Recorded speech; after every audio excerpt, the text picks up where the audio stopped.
Botol lamun dieusi cai mineral hargana 3.000-an, lamun dieusi jus buah hargana 10.000-an, lamun dieusian madu hargana ratusan ribu, lamun dieusian minyak sengit hargana bisa jutaan.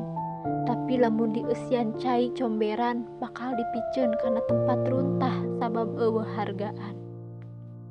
Barang nu sarua mun dikemas dina botol hargana bakal beda, sabab eusina nu aya di jerona ge beda. Kitu deui urang, kabehanana ge sarua manusa, nu ngabedakeun mah sifat nu aya dina jero hate diri urang masing-masing. Lamun urang ngeusian hate ku kaciwaan mangsa nu geus kaliwat jeung anu kacangcayaan mangsa nu bakal datang, tinangtu urang moal miboga poe anu ditasyakuran. Hujan jeung angin bakal kasorang dina lalampahan hirup. Parande nek kitu, hujan badag teh kawas tangtangan hirup.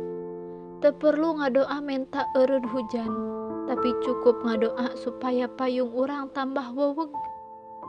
Inget umur teh kawas es batu, dipake atawa teu dipake pasti bakal liur.